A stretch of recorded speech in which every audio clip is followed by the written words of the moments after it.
छोटे बड़े किसान, मजदूर, नौजवान, शिक्षित, बेरोजगारों को मैंने भरपूर रोजगार दिलाने का काम किया और लोगों के साथ जो मेरा अपनापन की भाव रही और लोगों के साथ जो मेरा व्यवहार रहा वो अद्वितीय रहा। और उसी परिप्रेक्ष्य में दिनमनपुर दक्षिणी की जनता मुझे दिनमनपुर उत्तरी से लाकर अजय बहुमत से इस बार जिताने जा रहे हैं।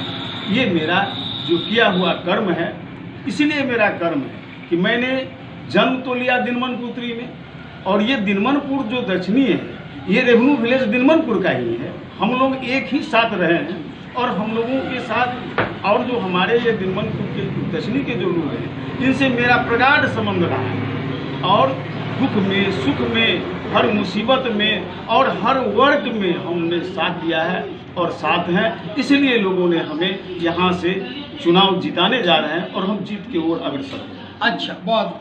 समस्तीपुर के खानपुर प्रखंड में ग्राम पंचायत राज दिनमनपुर दक्षिणी, जहां हम सोशल ऑडिट के द्वारा सरकार के द्वारा बनाए हुए कई विकास कार्यों का अध्ययन किया और उसके बाद कुछ सामाजिक कार्यकर्ता मिले और कुछ पुराने पॉलिटिशियन मिले जो पंचायती राज व्यवस्था जब 2000 में लागू हुई थी, 2000 ईस्वी के बाद, उसके बाद उन लोगों ने काफ़ी अच्छा काम किया था।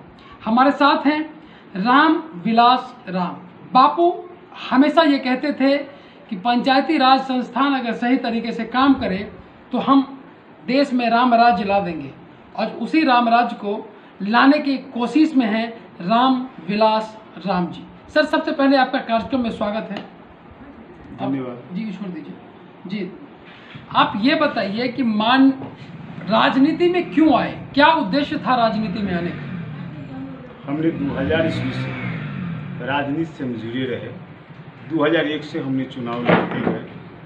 2011 में मैं मुखिया बना और मैंने अपने पंचायत में चहुमुखी विकास किया।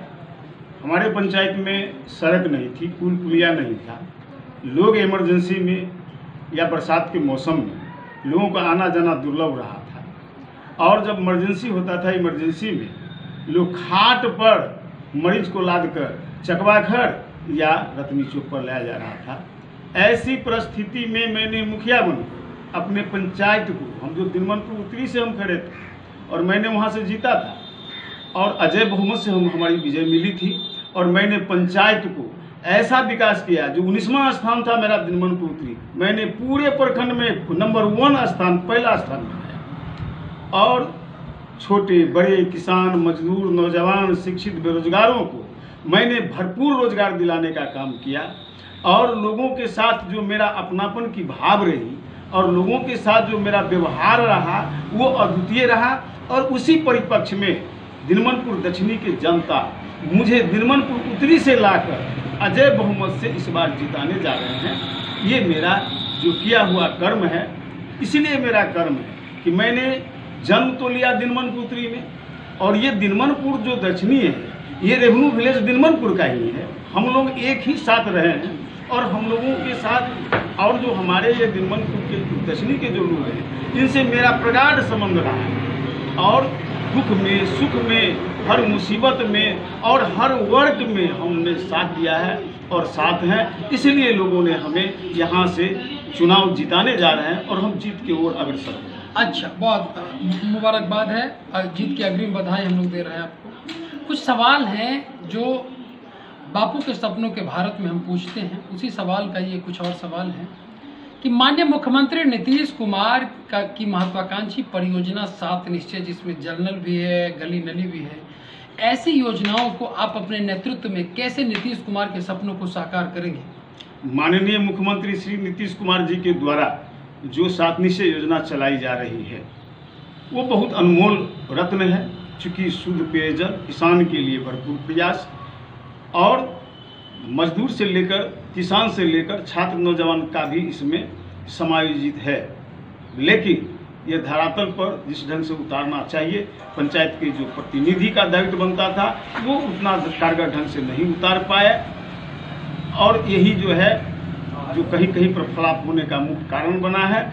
जनप्रतिनिधि, जो सही जनप्रतिनिधि नहीं चुनाव करके आए हैं और वो पंचायत को एक तरह से बर्बाद ही कर दिया। महात्मा गांधी को सच्ची श्रद्धांजलि देने के उद्देश्य से पंचायती राज संस्थानों में मनरेगा और नरेगा जैसी कई रोजगार परक योजनाओं की शुरुआत हुई। जो योजना ग्रामीण भारत में रोजगार सृजन कार्यक्रम के तहत किया गया।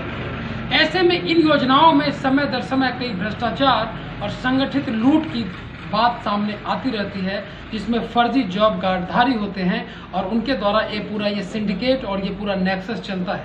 आप अपने नेतृत्व में इसे कैसे संभालेंगे, कैसे आगे बढ़ाएंगे, बापू को कैसे सच्ची श्रद्धांजलि देंगे? सबसे पहले महात्मा गांधी का जो ये मनरेगा योजना है एक महत्वाकांक्षी योजना है। सरकार 60% राशि वो मनरेगा में खर्च करती है। यहाँ सबसे बड़ी जवाबदेही जो जनप्रतिनिधि होते हैं उनकी होती है। अभी आप देखेंगे जब इस पंचायत में तो चारों ओर जल जमाव है, लोग बोरिंग से पानी चला करके रोड पर उपच रहे हैं, न नाला बना न जो है वो मिट्टी भराई हुआ। जबकि मनरेगा में स्पष्ट निर्देश है कि राशन कार्डधारी का जहाँ घर है उसके अगल बगल आगे पीछे दायां बायां अगर गड्ढा है जल जमाव है तो उसको मनरेगा से उसको भरना है, वृक्षारोपण करना है। उस पर जो है वृक्षारोपण के साथ साथ जो है बहुत ही ऐसी महत्वाकांक्षी योजना है जो सरकार के द्वारा चलाई जा रही है, जिसको जनप्रतिनिधि लोग चाहे तो यह अच्छा से अच्छा समाज को फायदा दे सकता है। जैसे अभी पशु शेड की बात है, वो मनरेगा के द्वारा बनना है, पशु शेड बनना है। जितने मवेशी पालक है उनके यहाँ पर घर युक्त पशु शेड बनना है। लेकिन ये हमारे पंचायत में, ये दिनमनपुर दक्षिणी में कहीं नामो निशान नहीं है। ये हमारा पंचायत दिनमनपुर दक्षिणी पूरे प्रखंड में 16वां स्थान पर चला गया है। और मैंने एक संकल्प लिया हूं कि हम इस दिनमनपुर दक्षिणी को पूरे प्रखंड में नंबर 1 बनाऊंगा। ये मेरा वादा है और ऐसा मेरा संकल्प पत्र भी चल रहा है।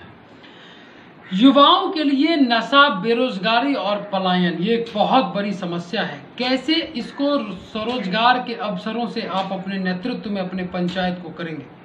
जैसे मैंने कहा कि सबसे पहले जो ये पशुपालन है, पशु शेड है, पहले तो हम पशुपालक को बढ़ावा देंगे। इससे क्या होगा कि वर्मी कंपोस्ट और इससे जैविक कंपोस्ट खाद तैयारी होगा, इससे भी लोगों का रोजगार बढ़ेगा। सरकार से जो मिलने वाली सहायता है वो भी हम दिलवाएंगे। और इतना ही नहीं, किसान के जो उपज है उसमें भी वृद्धि होगा। और जो मनरेगा के द्वारा जो चलाया जा रहा है योजना, सरकार के द्वारा जो चलाई जा रहा है योजना, मत्स्य पालक हुआ, जो आज तक मत्स्य वर्गीय समाज को, जो मत्स्य पालक समाज है उनको आज तक फायदा नहीं मिला, हम लोग उनको भी भरपूर कोशिश करके फायदा दिलवाएंगे। आधी आबादी महिलाओं की है। महिलाएं भी लगभग ग्रामीण भारत में काम धंधे में कम ही इन्वॉल्व होती हैं। ऐसे में स्वरोजगार, जो बापू कहते थे कि लघु उद्योग, कुटीर उद्योग, स्वरोजगार ही देश में रोजगार सृजन का एक कार्यक्रम होगा, तो उन महिलाओं के लिए स्वरोजगार के अवसरों को आप कैसे मुहैया कराएंगे? सबसे पहले हम उच्च वर्ग की बात करते हैं कि 10% सरकार ने आरक्षण दिया है। अल्पसंख्यक समुदाय के जो मुसलमान समुदाय के उनको भी सरकार 10% आरक्षण दिया है। क्या ब्राह्मण समाज को लाभ कोई मिल रहा है? क्या वो मुसलमान समाज को लाभ मिल रहा है? क्या कोई दलित अति पिछड़ी को कोई मिल रहा है फायदा? सरकार योजना चला रही है, लेकिन उसको धरातल पर कौन उतारेगा? धरातल उतारेगा जो मुखिया बनेगा, वो जो काबिल मुखिया बनेगा, पंचायत स्वर्ग बनेगा, बुरबका मुखिया बनेगा, लूट खसोट करके जैसे होते आए होगा। चंद लोग दलाल है, चंद लोग दो लोग हैं जो पूरे पंचायत को खा पी कर। भ्रष्टाचार पर कैसे नकेल कसेंगे? भ्रष्टाचार एक देश की वर्तमान समस्या ही नहीं है, ये बहुत पहले से चल रही है।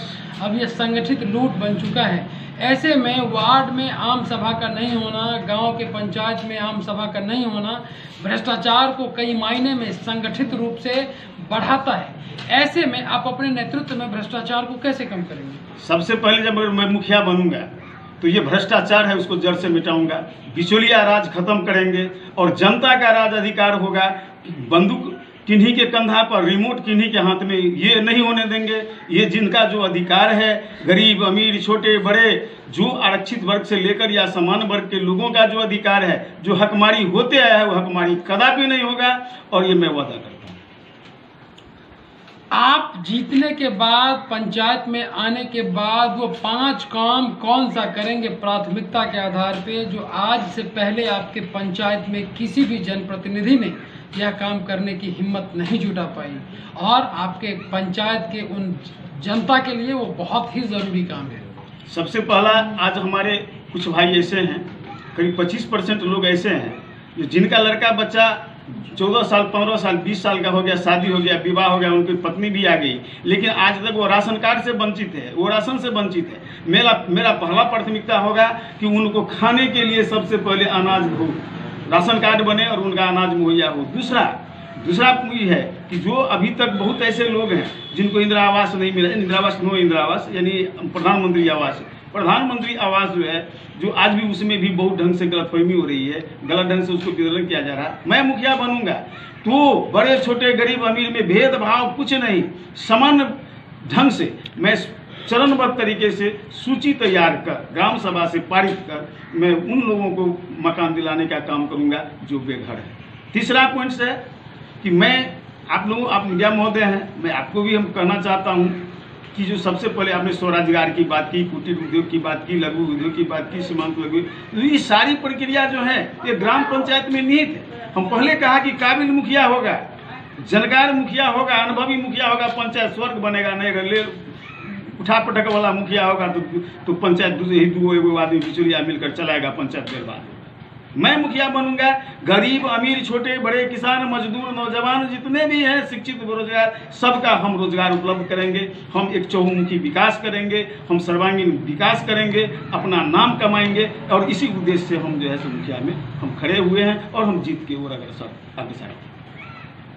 भारत सरकार के ग्रामीण विकास मंत्रालय और भारत के राष्ट्रपति और कुछ प्रदेश के मुख्यमंत्री और हर जिले में जिला प्रशासन हमेशा मुखिया को उत्कृष्ट काम के लिए सम्मानित करता रहता है। ऐसे में आपके नेतृत्व में क्या इसे उम्मीद किया जा सकता है कि आप अपने एक कार्यकाल में इस पंचायत को अखिल भारतीय स्तर पर ले आएंगे और लोगों में यश इस पंचायत के लिए होगा, आपका चौमुखी विकास ऐसा होगा कि लोग इसे स्वर्ण अक्षरों में इतिहास में ये दर्ज होगा? मैं तो सबसे पहले कहा कि मैं राज्य स्तर की बात नहीं करूंगा, देश स्तर पर बात नहीं करूंगा, जिला स्तर पर बात, लेकिन प्रखंड स्तर पर मैं वादा करता हूं कि प्रखंड में नंबर 1 पंचायत बनाऊंगा।